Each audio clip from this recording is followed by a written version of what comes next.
Hello friends. तो previous video में हमने अपर रेस्पिरेटरी ट्रैक्ट के बारे में बात करी थी। इन अ कंटिन्यूएशन हम लोग जो है लोअर रेस्पिरेटरी ट्रैक्ट भी देख लेते हैं। This will complete our functional organisation of the respiratory system. तो लोअर रेस्पिरेटरी ट्रैक्ट में आपका क्या है, आपका एयरवे ट्री है और लंग्स हैं। ठीक है, एयरवे ट्री के अंदर क्या आया, ट्रेकिया, ब्रोंकाई एंड ब्रोंक्यूल्स। ठीक, ट्रेकिया क्या है, ये आपकी रेस्पिरेटरी ट्यूब हो गई लैरिंग्स से नीचे। See this is how it continues.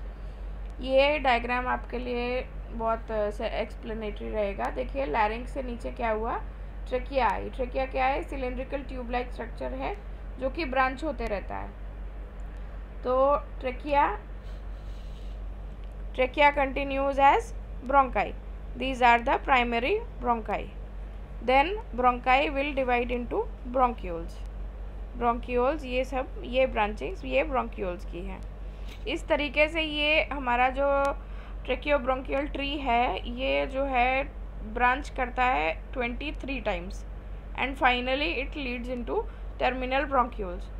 तो हमारा ये देखिए, ये इसमें ब्रांचिंग हुई 23 टाइम्स इसमें ब्रांचिंग होती है।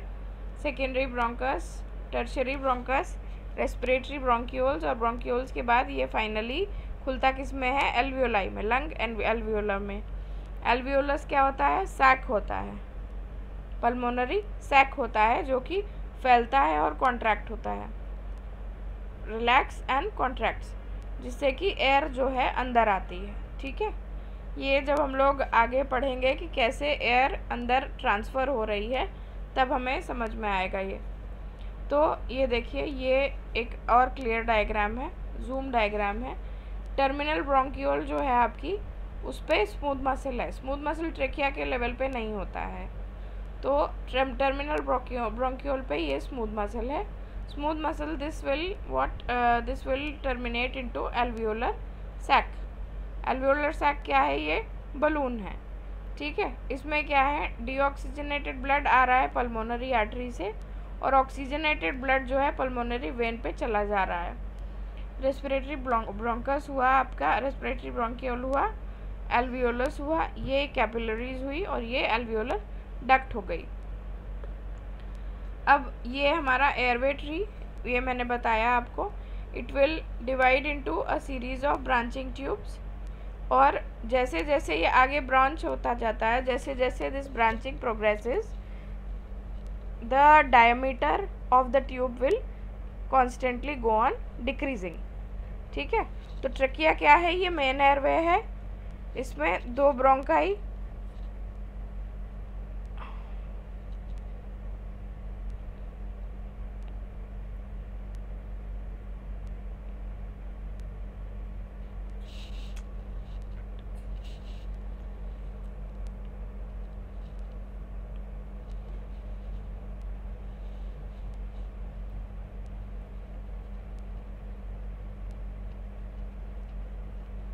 दो ब्रोंकाई है।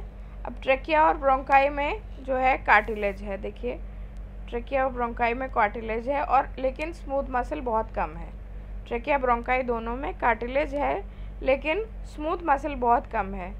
It is lined by ciliated epithelium. Ciliated epithelium किस लिए, क्योंकि इसको जो है आगे चीज़ जो इसके सेक्रीशंस हैं इनको आगे पास करना है। तो सिलिया जो है ये झाड़ू का काम करते हैं, ये सेक्रीशन को ट्रांसफ़र कर देते हैं आगे की तरफ। Then there are various mucous and serous glands. Mucous and serous glands में डिफरेंस होता है, I will tell you later. Mucus माने एक चिपचिपा जो है सेक्रीशन और सीरस माने एक वाटरी सेक्रीशन। और सिलिया ये कहाँ तक प्रेजेंट होंगे, up to respiratory bronchioles. Then glands जो है इसमें ब्रोंक्यूल्स में नहीं होते हैं और टर्मिनल ब्रोंक्यूल्स में भी एब्सेंट होते हैं। ब्रोंक्यूल्स और टर्मिनल ब्रोंक्यूल्स में क्या है, स्मूथ मसल है, जो ट्रेकिया और ब्रोंकाई में नहीं था। ब्रोंक्यूल्स और टर्मिनल ब्रोंक्यूल्स में स्मूथ मसल अच्छी खासी क्वांटिटी में होता है and cartilage is absent in the bronchioles downwards. देखिए ब्रांचिंग कैसे होती है, 23 टाइम्स ब्रांचिंग होती है, आई टोल्ड यू, जिसमें कंडक्टिंग जोन है और रेस्पिरेटरी जोन है। कंडक्टिंग जोन में क्या है कि air moves by convection into the exchange areas, और रेस्पिरेटरी जोन में जो है air takes part in gaseous exchange. तो कंडक्टिंग जोन कौन सा है? First 16 generations they are conducting zone. इनका काम क्या है? इट विल प्रोवाइड ह्यूमिडिफिकेशन, और ये बॉडी टेम्परेचर पे ले आएगा इंस्पायर्ड एयर को, तो it will make it warm and humidifies the inspired air. Then all this distributed air आगे डीपर पार्ट्स में जाती है। देन जो है डिफेंस मैकेनिज्म होता है, इसमें डस्ट, बैक्टीरिया, हार्मफुल गैसेस जो है कंडक्टिंग जोन से रिमूव हो जाती हैं। ये है आपका कंडक्टिंग जोन। देखिए, trachea into bronchi into bronchioles, कहाँ तक? जोन 16 तक ये कंडक्टिंग जोन है। फिर 16 से लेकर के 23 तक, 23 क्या 22 तक क्या है? ये एक्सचेंज जोन है, और it will finally terminate into alveolar sac. तो स्ट्रक्चर देख लीजिए कैसे हुआ। फर्स्ट 4 जनरेशन इसमें कार्टिलेज है, जिसकी वजह से क्या है? कोलैप्स नहीं होता है एयरवेज का। देन अप टू 10 जनरेशन्स क्या है? ब्रोंकाई है, जिसमें राइट मेन ब्रोंकस जो है ये वाइडर होता है मोर, इसलिए क्या है इसमें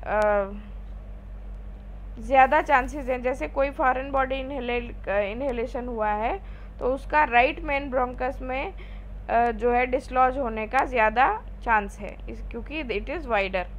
then cartilage is absent in the bronchioles, however जो लंग्स की एलास्टिसिटी है इसकी वजह से पेटेंसी मेंटेन हो जाती है।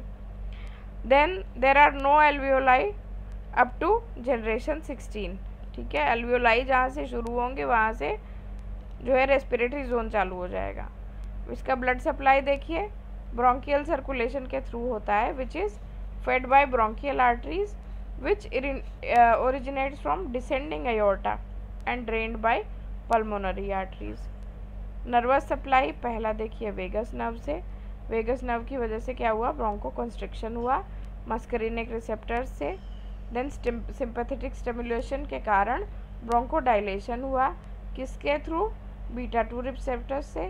Then non cholinergic non adrenergic innervation of bronchioles. Respiratory zone जो है लास्ट 7 जोन्स हैं, ये गैस एक्सचेंज करते हैं, और इसका अरेंजमेंट क्या ऐसा है? 17 to 19 जो है इनको हम रेस्पिरेटरी ब्रोंक्यूल्स कहते हैं। जैसे जैसे हम नीचे की तरफ बढ़ेंगे, डिसेंड करेंगे, वैसे वैसे एल्वियोलाई बढ़ते चले जाएंगे, और जनरेशन 2022 तक आते आते क्या होगा? It will terminate into alveolar sac. Alveolar sac क्या होता है? जनरेशन 23। इसका ब्लड सप्लाई देखिए, ब्लड सप्लाई आया कहाँ से? पल्मोनरी सर्कुलेशन से। एल्वियोलस क्या है? ये फंक्शनल यूनिट है गैस एक्सचेंज की, and it is lined by epithelial cells type 1 and 2। Type 1 it is more in number, covers about 95% of the epithelial surface area. Type 2 secretes surfactant and also pulmonary alveolar macrophages, जिसमें कि heparin है और lipids हैं। Then आते हैं lungs पे। तो lungs हमारे there are 2 lungs divided into many lobes and covered by pleura। Pleura क्या है? लंग की मेम्ब्रेन है, लंग की कवरिंग है। इसमें क्या है? पैराइटल प्लूरा और visceral pleura,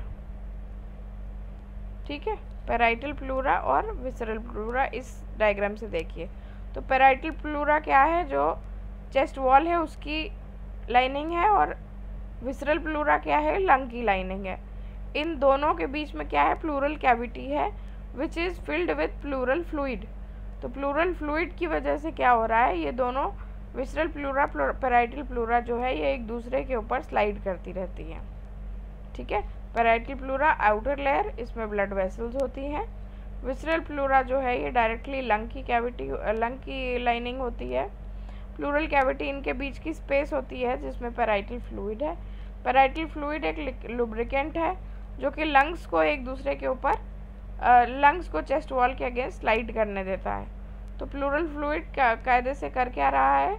it facilitates the change in size and shape of lungs and protects lungs from external damage. अब लोब्स ऑफ लंग देख लीजिए। लोब्स ऑफ लंग देखिए, सुपीरियर, मिडिल, इंफीरियर, ये एक जनरल हो गया। सुपीरियर ये है,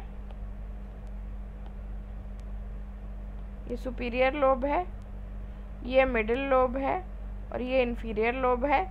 राइट लंग में 3 लोब है, लेफ्ट लंग में 2 ही लोब है। ठीक है, उसके बाद देखते हैं ब्रोंकोपल्मोनरी सेगमेंट क्या है। ब्रोंकोपल्मोनरी सेगमेंट वो एक सेगमेंट है, वो एक पार्ट ऑफ लंग है जो कि एक सेगमेंटल ब्रोंकस से सप्लाइड है। ये राइट लंग में 10 है और लेफ्ट लंग में 9 है। तो each bronchopulmonary segment is a separate functional unit. इसका डायग्राम देखते हैं तो और क्लियरली समझ में आ जाएगा। देखिए, ये ईसोफेगस से आपका लंग आया। लंग में जो एपेक्स पोर्शन है सबसे ऊपर वाला,